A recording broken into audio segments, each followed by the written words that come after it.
State bank of India की main branch भी है और उसके अलावा DPRO का ऑफिस है, इलेक्शन ऑफिस है, तो कहीं ना कहीं जनता यहाँ भी परेशान होगी। और उसके अलावा जो 1 घंटे का आप लोग का अल्टीमेटम था, उस बारे में आपका क्या कहना है? देखिए, मैं आपको स्पष्ट रूप से बताना चाहूँगा कि रोहतक की कोर्ट का रास्ता 3 रास्ते हैं और 3 रास्तों में से एक रास्ते पे बैठे हैं, 2 रास्ते अभी भी खुले हैं और जो 2 रास्ते खुले हैं वो सार्वजनिक रूप से लोग उसी रास्ते से आते हैं। और रही बात उसकी आम जनता के परेशानी की, हम लोग बैंक के बाहर बैठे हैं, बैंक का मेन गेट अभी भी खुला है, बैरिकेड उससे आगे लगे हुए हैं। आगे बात आती है 1 घंटे की, 8 बजे तक का टाइम था, अब तो लोग जागेंगे और सारी रात जाग के बददुआई देंगे।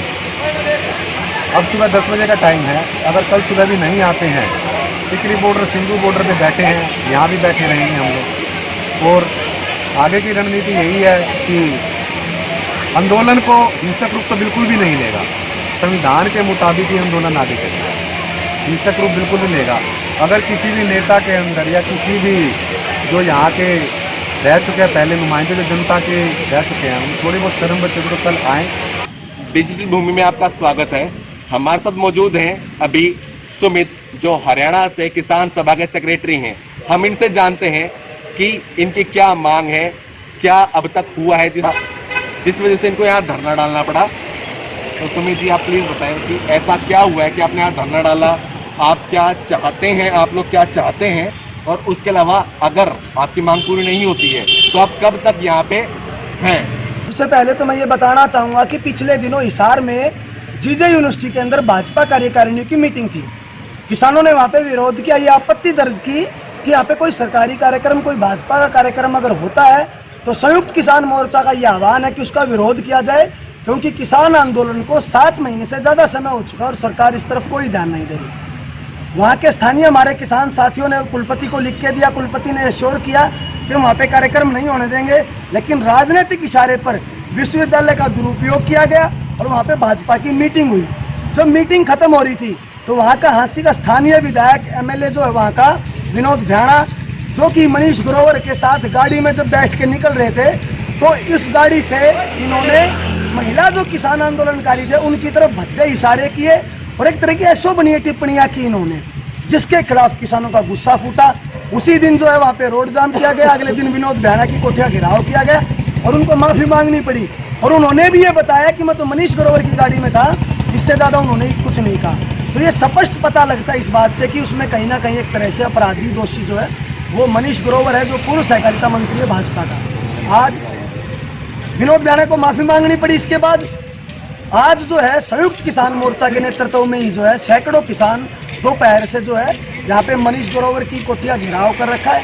हमारी ये मांग है कि जो विधायक ने या उस गाड़ी में जो लोग बैठे थे उन्होंने जो टिप्पणी की है, जो असभ्य तरीका इस्तेमाल किया है महिलाओं के प्रति, किसान महिलाओं के प्रति, उसके ऊपर वो माफ़ी मांगे। और माफ़ी नहीं मांगते तो जो पुलिस प्रशासन है वो मुकदमा दर्ज करे, क्योंकि वो एक अपराध की श्रेणी में आता है। अगर कोई भी व्यक्ति किसी महिला को घूरेगा तो वो भी अपराध है। और उन्होंने तो बहुत ही भद्दे इशारे किए जो हम नहीं बता सकते। तो एक तरह से ये हमारे मान सम्मान को ठेस पहुंची है। इससे हम तो ये कह रहे हैं कि जब ये कृषि कानूनों की मांगों को पूरा नहीं करे तो इस तरह की भड़काऊ बात क्यों कर रहे हैं। पहले जो है देवेंद्र बबली जसपा विधायक, उसने भी इसी तरह से किया। अब जो है मनीष ग्रोवर ने भी इस तरह का एक एक्ट किया है। तो दोपहर से जो है हम यहाँ पे अपना डेरा डाल रखा है। स्थानीय प्रशासन को हमने कहा कि हमारी 2 मांगे हैं, या तो इन मांगों को स्वीकार किया जाए या फिर जो है यहाँ पे किसानों का अनिश्चितकालीन पड़ाव चलेगा। और आप जैसा कि अभी देख रहे हैं, रात हो चुकी है, रात के 9:30 बज चुके हैं। शांतिपूर्वक तरीके से अपना किसान जो है वो यहाँ बैठे हैं, धरना चल रहा है। और जब तक प्रशासन हमारी इन दोनों मांगों में से स्वीकार नहीं करता, ये इसी तरह से चलता है। तो ये भ्याणा साहब ने कोई अश्लील या सब इशारा किया था, उन्होंने माफ़ी मांग ली, तो उसके बावजूद आप मनीष ग्रोवर के यहाँ घेराव करने क्यों आए? ऐसा क्या रीज़न रहा? रीज़न तो ये रहा ना कि जब कोठिया घेराव किया था, विनोद भ्याणा ने बताया कि मैंने तो उसमें वो ये इशारा मैंने नहीं किया, लेकिन मैं मनीष ग्रोवर की गाड़ी में था। तो फिर किसने किया? भ्याणा साहब ने नहीं किया। तो वो सार्वजनिक तौर पे माफ़ी मांग चुके हैं, फिर बचता है तो कोई ग्रोवर साहब बचते हैं। वो बताएं कि अगर उन्होंने नहीं किया तो लोगों के बीच में आए, बताएं कि मैंने ऐसा कुछ गलत नहीं किया, तो हम अपनी इस आंदोलन पे विचार करेंगे।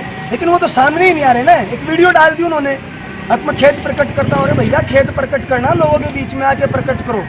ये कोई छोटी बात नहीं है। आपने एक अपराध किया है और पुलिस प्रशासन जो उसी को बचाने के लिए लगी हुई है, ये बड़े शर्म की बात है एक तरह से कि जो लोगों की सुरक्षा के लिए पुलिस और फौज बनी है, आज वो एक तरह से अपराधी को बचा रहे हैं। और इस मनीष ग्रोवर का तो इतिहास रहा है। मेयर के चुनाव में आपको पता है रोहतक में क्या क्या किस तरह की इन्होंने टिप्पणियां की हैं, सब जानते हैं, उस बात से परिचित है। तो एक तरह से ये मान सम्मान की लड़ाई है बिल्कुल साफ तौर पे। और जब तक या तो ग्रोवर माफी मांगे या फिर उसके ऊपर मुकदमा दर्ज हो, इसलिए यहाँ पे बैठे। तो अभी तक आपकी हमने सब बात सुनी, लेकिन कुछ देर पहले ही सोशल मीडिया के माध्यम से मनीष ग्रोवर जी ने एक बयान जारी किया था, जिसमें वो यह कह रहे थे कि मेरे घर में भी बहन बेटियां हैं, मैं भाजपा पार्टी से हूं, जो राष्ट्रवाद है, हम देश की इज्जत करते हैं और हम बहन बेटियों की इज्जत करते हैं। तो उस बयान को देखने के बाद आप इस बारे में क्या कहते हैं? एक तो मैं ये कहना चाहता हूँ कि पूरा झूठ है। 7 साल के सत्ता शासन में लोगों को ये पता चल गया कि ये झूठा राष्ट्रवाद, इनका पूरी बयानबाजियाँ, इनके अंदर कोई तंत्र नहीं है। ये कहते हैं बेटी बचाओ बेटी पढ़ाओ, और वहाँ पे महिलाओं के अश्लील टिप्पणियाँ करते हैं, अश्लील इशारे करते हैं। इससे तो उजागर हो रहा है। करनाल में लड़कियों ने प्रदर्शन किया नरसिंह के, उसके ऊपर लाठियाँ बरसाई इन्होंने। और ऐसी अनेकों घटनाएं हैं जिनमें भाजपा के जो नेता वो संलिप्त मिलते हैं गलत घटनाओं में। तो ये तो जो बयानबाजियाँ जिस तरह की उलझुल बातें कर रहे हैं, उससे स्पष्ट है कि ये कुछ तो सच्चाई नहीं, इनमें पूरी झूठ है। और ये जो राष्ट्रवाद का नाम लेके पूरे देश को इन्होंने बरगला रखा है, उसकी पोल खुल चुकी है असल में। और किसान आंदोलन एक मजबूत स्तंभ बन चुका है। जो ये जनतंत्र पे हमला कर रहे हैं कि लोग विरोध नहीं कर सकते, अरे भैया हद की बात तो ये होगी कि 7 महीने अगर आपको आवाज नहीं सुन रही, और यहाँ का धनखड़ मंत्री और दूसरे मंत्री जो वो कह रहे हैं कि ये तो विपक्ष द्वारा बरगलाया हुआ है। 7 महीने लंबा आंदोलन चलाना किसी भी पक्ष की क्षमता नहीं है। ये अपने आप स्वतः सबूत ढंग से जन आंदोलन है, जो रोजी रोटी बचाने के लिए, अपनी फसल और नस्ल को बचाने के लिए। तो उनकी बयानबाजियों को बिल्कुल कोरी है, उनमें कोई तंत्र नहीं है, झूठी है। सच्चाई होती तो वो यहाँ के सुबह से किसान इंतजार कर रहे, वो इंतजार नहीं कराते। रात को यहाँ पे गर्मी सर्दी बारिश सब कुछ है, यहाँ पे बैठे हैं, लेकिन उनको कोई ध्यान नहीं है। तो ये बकवास है। तो कुल मिला के अब रोहतक में आपका अगला क्या कदम है और आप क्या चाहते हैं? इसी के साथ हम इस खबर का अब अंत करेंगे और फिर मिलेंगे। हम ये चाहते हैं कि 2 ही मांग हैं। धरना चल रहा है, प्रशासन ने कहा कि हम आपकी मांग पूरी करेंगे। मांग पूरी नहीं की, हमने कहा कि हम शांतिपूर्वक तरीके से बैठेंगे। कल सिंघू बॉर्डर पे संयुक्त किसान मोर्चा की मीटिंग है, हम वहाँ पे भी इस एजेंडे को रखेंगे। और अगर कल दोपहर तक इसका कोई समाधान नहीं हुआ तो ये आंदोलन बनेगा देशव्यापी। फिर जिस तरह से पूरे देश भर के लोग जो अलग अलग जगह पे आए, चौटवाना और हिसार पर, उसी तरह से रोहतक में अभी आंदोलन का एक मजबूत केंद्र बने। या तो प्रशासन मुकदमा दर्ज करे, या मंत्री पूर्व मंत्री जो है, जो सहकारिता मंत्री, वो आके लोगों के बीच में सार्वजनिक तौर पर माफी मांगे, तभी आंदोलन खत्म होगा, अन्यथा खत्म होगा। तो जाते जाते एक आखिरी प्रश्न कि मतलब आप पूर्व मंत्री मनीष ग्रोवर से ये चाहते हैं कि वो आके सबके सामने माफी मांगे कि जो भी हुआ वो उनकी गलती थी। जिस तरह से उन्होंने शायद पंचायत माफी ना करे, ये तो बात की बात हो गई। ये नहीं है अधिकार कि वो अधिकार नहीं है। शुरू से बोलो। एक मंत्री को अधिकार नहीं है, पूर्व मंत्री ऊंचा बोलो। कुछ भी कर दे, कुछ भी करे, पंचायत ही अधिकार रखती है उसको माफ करने का, ना कर। माँ बहन सबकी बराबर। एक आदमी की एक सिग्नल की प्लीज, एक आदमी की एक सिग्नल से कानून व्यवस्था चरमरा गई, पूरी हरियाणा पुलिस यहाँ डाल दी। फिर मैं तो ये कह रहा हूँ, हमारी केवल यही मांग है, हमारी यही 2 मांग है। या तो माफी मांगे सार्वजनिक तौर पे, और ये बिल्कुल सही बात है, फैसला जो है यहाँ पे हमने कमेटी बना रखी है उसको फैसला करना है, या फिर पुलिस उस पर मुकदमा दर्ज करे। यही हमारी किसी को या सरकार को हम ये संदेश देना चाहते हैं कि तो तमाम जनता को जो इस आंदोलन में एक बेहतरीन सहयोग मिल रहा है, वो इसी तरह से जारी रहेगा। और ये जो कुशासन की तानाशाही है, लोग इसका इसी तरह से मुखर तरीके से विरोध करते रहें, क्योंकि अगर आज हमने आवाज़ नहीं उठाई तो आने वाली नस्लें बर्बाद हो जाएंगी, और आने वाले समय में कोई विरोध नहीं कर पाएगा। ये तानाशाही इसी तरह से बढ़ती जाएगी। तो लोगों से हमारी, आपके चैनल के तमाम दर्शकों से अपील है, कल भी सुबह इसी तरह से मोर्चा जारी रहेगा। इस आंदोलन में सहयोग करें आपसे। हमारे साथ मौजूद है मंजीत जी, जो गुरु रविदास डेरा तेज कॉलोनी से प्रधान है। उनसे हम पूछेंगे कि इनका कुल मिलाकर क्या मुद्दा है ऐसा इन्होंने जो आज किया है, इसका सारा क्या मामला है? सबसे पहले मैं आपका जो ये न्यूज़ चैनल है उसका दिल से आभार प्रकट करता हूँ और धन्यवाद करता हूँ, क्योंकि यहाँ पर गोदी मीडिया दिखाई नहीं दे रहे और जितने भी मीडिया के बंधु यहाँ पर हैं हम उनका दिल से आभार प्रकट करते हैं कि वो यहाँ पर सुबह से आए और आकर उन्होंने कवरेज की। और हम लोगों को ये बताने की ज़रूरत नहीं है कि ये माजरा क्या है, ये आंदोलन किस लिए है और ये ऐसा क्यों हो रहा है। सुबह से आपने देखा होगा कि नारी शक्ति के साथ साथ सभी किसान और मजदूर भाई सभी लोग यहाँ पर थे, पुलिस के बैरिकेड भी उठा के फेंके। हम ये कहना चाहते हैं आपके चैनल के माध्यम से, अगर हाथी के जो विधायक है बयाना जी, वो सार्वजनिक रूप से आकर माफ़ी मांग सकते हैं, तो रोहतक की जनता ने पूर्व मंत्री सहकारिता मंत्री मनीष ग्रोवर को भी बहुत प्यार दिया है और उनको जिताया भी है। ये आंदोलन आज के वक्त में एक बहुत बड़ी रूपरेखा ले चुका है और जनता का 100% इस आंदोलन को समर्थन प्राप्त है।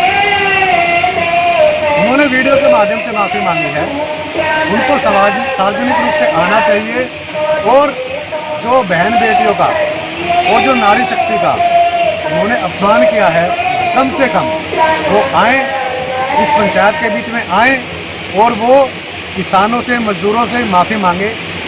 मैं आपके चैनल के माध्यम से बात बताना चाहता हूँ, ये जो आंदोलन है 600 शहादतों से ऊपर का आंदोलन है।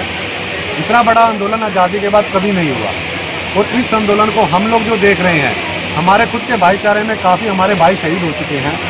ये आंदोलन पूर्ण रूप से क्रांतिकारी रूप ले चुका है और बहुत से एमएलए अपना एमएलए पद भी छोड़ चुके हैं और इस आंदोलन को समर्थन दे रहे हैं। मेरे हिसाब से अगर वो आए, क्योंकि किसान और मजदूर इनका जो सहानुभूति का रवैया है, इन्होंने हमेशा आज तक माफ़ किया है। आंदोलन जो चल रहा है वो संवैधानिक रूप से चल रहा है, उनको आना चाहिए और सार्वजनिक रूप से माफ़ी मांगनी चाहिए। छात्र एकता मंच के मेंबर, इनसे हम ये पूछना चाहते हैं कि आपका आगे का प्लान क्या है? यदि वो सार्वजनिक रूप से सामने नहीं आते हैं मनीष ग्रोवर जी, तो आपके आगे के प्लान क्या है? नहीं, यही है हमारा क्या प्लान। जो सुबह से आंदोलन शुरू हुआ है, धरना शुरू हुआ है, तो धरना शुरू होने की सबसे बड़ी वजह यही थी कि महिलाओं के साथ गलत हरकत की है, असली हरकत की है। तो वहाँ से जब ये लोग हिसार से आए थे, किसान आए थे, महिलाएं आई थी बहुत ज़्यादा संख्या में, तो इसी बात के साथ है कि जो पुरुष किसान हैं वो इस बीच में दखलंदाजी नहीं करेंगे। महिलाओं के साथ गलत हुआ तो महिलाओं के बीच में आगे माफ़ी मांगे, उसके बाद ही महिलाओं की चलेगी कि वो उसको माफ़ करते हैं या नहीं करते हैं। पुरुषों का इसके अंदर कोई दखलंदाजी नहीं होगी। प्रशासन के साथ मीटिंग हुई थी, उसके अंदर भी 80% महिलाएं थी जो अंदर गई थी पुलिस के साथ में, तो उन्होंने वहाँ मना किया था कि हम किसी फैसले पे समझौते बात नहीं करेंगे।